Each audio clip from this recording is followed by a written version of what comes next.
प्यारे साथियों नमस्कार। मैं आश्वस्त हूँ कि आप बिल्कुल स्वस्थ और आनंद में होंगे। दोस्तों आज का वीडियो नीति निर्देशक सिद्धांत से संबंधित है, यानी कि directive principles of state policy से रिलेटेड है। और नीति निर्देशक सिद्धांत का ये पहला वीडियो है जिसमें जो बेसिक क्वेश्चंस हैं उनको डिस्कस किया जाएगा। तो यहाँ पे देखो दोस्तों इस सेशन में आपका हार्दिक स्वागत है। और इस सेशन का फर्स्ट क्वेश्चन है, नीति निर्देशक सिद्धांतों का उल्लेख है। तो नीति निर्देशक जो सिद्धांत हैं इनका उल्लेख कहाँ पे है? तो नीति निर्देशक सिद्धांतों का उल्लेख भाग 4 में है। तो इसका राइट आंसर है भाग 4।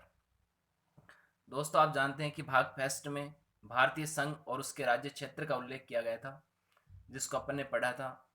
राज्य क्षेत्र के तहत जैसे राज्य या केंद्र शासित प्रदेश या भारत सरकार के द्वारा अधिग्रहित क्षेत्र, क्योंकि भारतीय संघ के 3 प्रकार के क्षेत्र हैं। भाग 2 में नागरिकता से संबंधित प्रावधानों का अध्ययन किया था। इसी प्रकार भाग 3 में मौलिक अधिकारों से संबंधित प्रावधानों का अध्ययन किया था। इससे नेक्स्ट क्वेश्चन है दोस्तों, भारतीय संविधान का भाग 4 विस्तारित है। तो यहाँ पे जो भाग 4 विस्तारित है वो अनुच्छेद 1 से 4, 5 से 11, 12 से 35 या 36 से 51। तो इसका राइट आंसर है 36 से 51 तक। अनुच्छेद 1 से 4 तक भाग फर्स्ट विस्तारित है। अनुच्छेद 5 से 11 तक भाग सेकंड विस्तारित है। और अनुच्छेद 12 से 35 तक भाग थर्ड विस्तारित है। इससे नेक्स्ट क्वेश्चन है दोस्तों थर्ड। और थर्ड क्वेश्चन है, नीति निर्देशक तत्वों का संवैधानिक स्रोत है, यानी कि हमने जो नीति निर्देशक सिद्धांत है, तत्व हमारे जो संविधान में, उसको हमने कहाँ से ग्रहण किया है? तो इसका राइट आंसर है आयरलैंड। दोस्तों आयरलैंड से न केवल नीति निर्देशक सिद्धांत या नीति निर्देशक तत्व लिए गए हैं, इनके अलावा राष्ट्रपति की जो निर्वाचन पद्धति है या उसका जो निर्वाचक मंडल है वो भी आयरलैंड से ही ग्रहण किया गया है। इसके अलावा राज्यसभा के सदस्यों का जो मनोनयन होता है, राज्यसभा के सदस्य राष्ट्रपति के द्वारा जो मनोनीत 12 सदस्य मनोनीत होते हैं साहित्य, कला, विज्ञान और समाज सेवा के आधार पर, तो उनका जो उनकी व्यवस्था है वो भी आयरलैंड से ली गई थी। इसके अलावा देखो यहाँ पे जो ब्रिटेन है, क्योंकि हम जानते हैं कि भारत में पार्लियामेंट्री डेमोक्रेसी है, संसदीय लोकतांत्रिक व्यवस्था है, तो हमारी जो संसदीय व्यवस्था है वो ब्रिटेन से ली गई है। इसके अलावा ब्रिटेन से विधि का शासन, विधायी प्रक्रिया, द्विसदनीय सदनीय व्यवस्था जैसे लोकसभा, राज्यसभा है और राज्य स्तर पर विधानसभा, विधान परिषद होते हैं, तो ये द्विसदनीय व्यवस्था है, ये भी ब्रिटेन से ली गई है। मंत्रिमंडल जो व्यवस्था है वो भी ब्रिटेन से ली गई है। कनाडा से यहाँ पे राष्ट्रपति के द्वारा जैसे राज्यपाल की नियुक्ति होती है, वो कनाडा के संविधान से लिया गया है। इसके अलावा अवशिष्ट विषयों पर कानून बनाने की शक्ति जो केंद्र सरकार को है वो प्रावधान भी कनाडा से लिया गया है। इसके अलावा एक सशक्त जो केंद्र है उसके साथ जो संघात्मक शासन व्यवस्था का प्रावधान है वो भी कनाडा से लिया गया है। यहाँ पे दक्षिण अफ्रीका से मूल रूप से संविधान संशोधन की प्रक्रिया ली गई है। आप जानते हैं कि संविधान संशोधन की प्रक्रिया का जो उल्लेख है वो आर्टिकल 368 में है और संविधान में संशोधन करने की शक्ति संसद के पास इसी आर्टिकल के तहत प्राप्त है। दक्षिण अफ्रीका में दक्षिण अफ्रीका के संविधान से संविधान संशोधन की प्रक्रिया के अलावा राज्यसभा के सदस्यों के निर्वाचन का भी उल्लेख है। राज्यसभा के सदस्य जो निर्वाचित होते हैं वो किस प्रकार से निर्वाचित होते हैं, तो उनके निर्वाचन का जो उल्लेख है वो जो प्रावधान है वो भी दक्षिण अफ्रीका के संविधान से ही लिया गया है। इससे नेक्स्ट क्वेश्चन है फोर्थ, नीति निर्देशक तत्वों का संविधान के अनुसार वर्गीकरण था। गांधीवादी सिद्धांत, समाजवादी सिद्धांत, उदारवादी सिद्धांत या इनमें से कोई नहीं। तो दोस्तों इसका राइट आंसर है इनमें से कोई भी नहीं है। देखो यहाँ पे क्वेश्चन पूछा है कि संविधान के अनुसार, तो हमारे जो यहाँ पे नीति निर्देशक सिद्धांत हैं उनकी स्थिति के आधार पर, उनकी विचारधारा के आधार पर उनको 3 भागों में बांट रखा है, लेकिन संविधान के अनुसार इनका संविधान में इसका कहीं भी ऐसा कोई वर्गीकरण नहीं है। जो गांधीवादी विचारधारा से प्रेरित हैं उनको गांधीवादी सिद्धांत कहते हैं। जैसे आर्टिकल 40 है उसमें ग्राम पंचायतों के गठन की व्यवस्था करने के लिए कहा गया है, तो वह गांधीवादी सिद्धांत से प्रेरित है। इसी प्रकार समाजवादी सिद्धांत जो समाजवादी विचारधारा से प्रेरित है, उदारवादी सिद्धांत जो उदारवाद विचारधारा से प्रेरित है। इस प्रकार से इनका दशा और दिशा के आधार पर वर्गीकरण है, न कि संविधान के अनुसार वर्गीकरण है। तो संविधान के अनुसार इनका कोई भी वर्गीकरण नहीं है। इससे नेक्स्ट क्वेश्चन है 5, उच्चतम न्यायालय ने मूल अधिकारों को नीति निर्देशक सिद्धांत नीति निर्देशक सिद्धांतों को प्रभावी करार किस बात पर सुनवाई करते हुए दिया था? तो सुप्रीम कोर्ट ने यहाँ पे स्पष्ट किया था कि यदि मौलिक अधिकार और नीति निर्देशक सिद्धांत दोनों में आपस में अगर वर्चस्व की लड़ाई हो कि इनमें से बड़ा कौन है, प्रभावी कौन रहेगा, तो यहाँ पे निसंदेह सुप्रीम कोर्ट ने निर्णय दिया कि मौलिक अधिकार ही प्रभावी रहेंगे। और ये जो मौलिक अधिकारों को नीति निर्देशक सिद्धांतों पर जो प्रभावी या प्राथमिकता दी गई थी वो चंपाकम दोराई राजन वाद पर दी गई थी। तो इसका राइट क्वेश्चन यहाँ से पूछा है कि किस वाद की सुनवाई, तो वाद कौन सा था? चंपाकम दोराई राजन वाद था। शंकरी प्रसाद बनाम भारत संघवाद ये प्रस्तावना से संबंधित है। इसी प्रकार केशवानंद वाद है, इसी के तहत सुप्रीम कोर्ट ने डिसीजन दिया था कि संसद संविधान के किसी भी भाग में संशोधन कर सकती है लेकिन संविधान के मूल ढांचे को संशोधित नहीं कर सकती है। तो दोस्तों यहाँ पे जो मूल ढांचा था, संविधान का मूल ढांचा है, वो पहली बार अस्तित्व में इसी वाद के तहत आया था। संविधान का मूल ढांचा क्या है, ये संविधान में कहीं भी परिभाषित नहीं है और सुप्रीम कोर्ट ने ये स्पष्ट किया था कि मूल ढांचा क्या होगा, क्या नहीं होगा, किसको मूल ढांचा कहा जाएगा, इस समय समय पर हम उसको परिभाषित करते रहेंगे। तो जैसे सर्वोच्च संविधान की सर्वोच्चता है, न्यायिक पुनर्विलोकन की शक्ति है सुप्रीम कोर्ट की, वो एक प्रकार का क्या है, संविधान का मूल ढांचा है जिसको संसद संशोधित नहीं कर सकती है। इसी प्रकार मिनर्वा मिल्स वाद, तो मिनर्वा मिल्स एक कपड़े की कंपनी है और उसको भारत सरकार के द्वारा अधिग्रहित कर लिया गया, उसका राष्ट्रीयकरण कर दिया गया। उसी के विरोध में वो सुप्रीम कोर्ट गई और सुप्रीम कोर्ट ने उसका पुनः एक निर्णय दिया और उसको पुनः विराष्ट्रीयकरण कर दिया गया था। और मिनर्वा मिल्स वाद से में इसमें दो बातें और भी थी कि आर्टिकल 368 में 42वें संविधान संशोधन के तहत दो नए आर्टिकल जोड़े गए जिसके तहत यह व्यवस्था की गई थी कि संसद संविधान के किसी भी भाग में असीमित रूप से संशोधन कर सकती है, यानी कि उस पर संविधान में संशोधन करने की किसी भी प्रकार की कोई सीमा नहीं है। और संसद ने जो संविधान संशोधन किया है उस संविधान संशोधन को न्यायालय में चैलेंज भी नहीं किया जा सकता है। तो यहाँ पे जो दो नए प्रावधान जोड़े गए थे, इन दो प्रावधानों को भी मिनर्वा मिल्स वाद पर सुनवाई करते हुए इनको भी निरस्त कर दिया गया था। इससे नेक्स्ट क्वेश्चन है, नीति निर्देशक तत्वों के संदर्भ में संगत कथन कौन सा है? तो दोस्तों आप जानते हैं कि जो नीति निर्देशक सिद्धांत है उनका उद्देश्य क्या है? एक लोक कल्याणकारी राज्य की स्थापना करना। तो ये आपका संगत कथन है। नीति निर्देशक सिद्धांतों की प्रकृति सकारात्मक या गैर न्यायोचित है। सकारात्मक या गैर न्यायोचित से यहाँ पे आज से है कि ये राज्य के विरुद्ध आपको प्राप्त नहीं है, अर्थात इनको न्यायालय लागू नहीं करवा सकता है।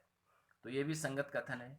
इसी प्रकार सिफारिश, नीति निर्देशक सिद्धांतों को संविधान में शामिल करने की जो सिफारिश की थी वो तेज बहादुर सप्रू के द्वारा की गई थी, तो जिस समिति के अध्यक्ष थे, तो इसीलिए इसको तेज बहादुर सप्रू समिति की सिफारिश पर शामिल किया गया था।